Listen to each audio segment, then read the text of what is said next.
Pour en finir avec les inégalités, sortons du capitalisme. Ça, c'est le nom du colloque du MEPAC qui a eu lieu du 1er au 3 novembre 2022 à l'Université Laval.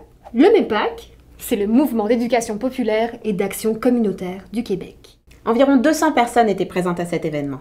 Des membres des tables régionales, Des participants et représentants d'organismes, des personnes militantes, des conférenciers et animateurs d'ateliers. Chacun et chacune était invité à réfléchir aux injustices engendrées par le capitalisme et à envisager des moyens d'action, comme l'éducation populaire autonome et les approches intersectionnelles, afin de lutter pour la transformation sociale. on vous y emmène.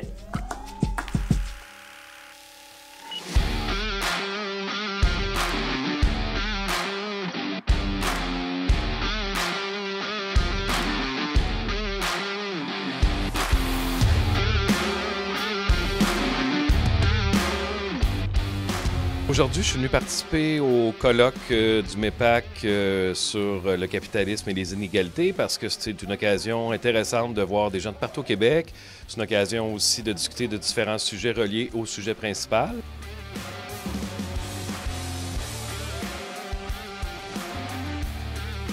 On est dans une urgence climatique.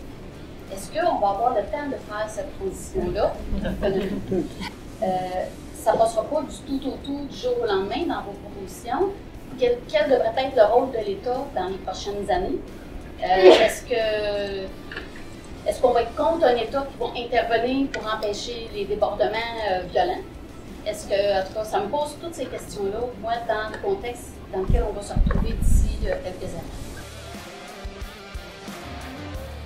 Il y a des panels, il y a des ateliers, il y a des groupes de réflexion. On est vraiment dans l'éducation populaire. Donc, tous les ateliers sont animés principalement de cette façon-là. En fait, l'éducation populaire autonome, c'est ce qui nous regroupe. Toutes les tables, ils travaillent ensemble dans l'éducation populaire. C'est notre façon de travailler. Puis c'est un peu ça qu'on voulait partager avec nos membres, rappeler comment ça se fait, puis comment on peut l'intégrer pour sortir du capitalisme. Alors, le capitalisme, qu'est-ce que c'est? Est-ce que c'est un système économique? Est-ce que c'est une idéologie? Est-ce que c'est un système culturel ou même plus largement une culture? Mais en fait, je pense qu'on pourrait répondre oui à toutes ces propositions-là. C'est un peu ce qui nous complique la tâche parce que c'est pas seulement un système d'organisation de la production. On sent bien que le problème, c'est que c'est un petit peu plus large que ça, ou en tout cas que ça l'est devenu. Moi, de mon côté, j'ai parlé beaucoup de certaines luttes qu'il y a eu contre le capitalisme, des luttes anticapitalistes, avec des dates importantes au niveau des manifestations, au niveau des courants qu'il y a eu au Québec dans les dernières décennies, beaucoup en lien avec la mondialisation, entre autres, qui est le courant actuel du capitalisme moderne. À cause de l'impérialisme, ils dominent l'autre pays par leur politique économique et aussi leur superstructure. Donc, ils utilisent les médias, la religion, l'éducation pour dire au monde que le capitalisme est un bon système. Je vois que l'injustice, il y en a partout. Puis moi, l'injustice, je compte ça.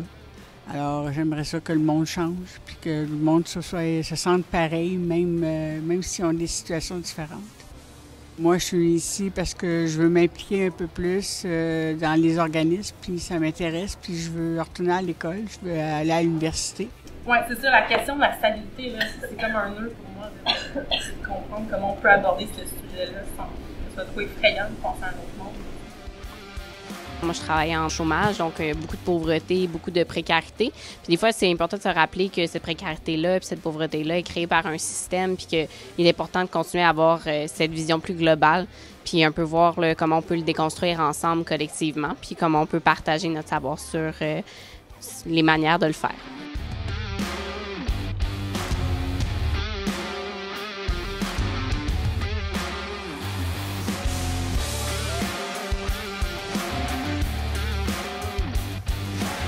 L'éducation populaire, en fait, c'est vraiment ce qui va nous permettre d'amener un changement, une transformation sociale. C'est très important de vulgariser tout ça, d'expliquer aux gens, de partager avec les gens, d'avoir leurs idées.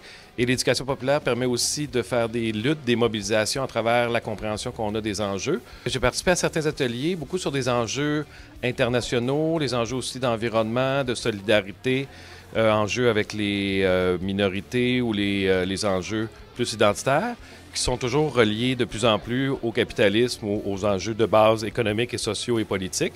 Donc, c'est le fun d'avoir une variété de points de vue, d'enjeux et de remettre en question le capitalisme à travers certaines analyses différentes. Si on se rappelle pourquoi on s'est vu aujourd'hui, c'était de démystifier un peu le féminisme intersectionnel, vraiment les bases, entamer une première réflexion sur c'est quoi nos privilèges, c'est quoi le croisement d'oppression qu'on peut vivre aussi, puis comment entamer une réflexion sur comment rendre nos luttes, nos pratiques plus inclusives. C'est un peu ça l'objectif d'une heure et quart. Il y a eu vraiment un vrai échange, puis on a vraiment pu aller en profondeur sur c'est quoi l'intersectionnalité, puis aussi dans le vécu, beaucoup dans les émotions. Ce qui est très important quand on veut comprendre d'autres réalités, on ne faut pas juste être dans la critique théorique, mais on est beaucoup descendu sur la réalité et tout le monde a apprécié notre atelier, donc je suis très contente. C'est ça que je retiens, l'échange puis la confiance.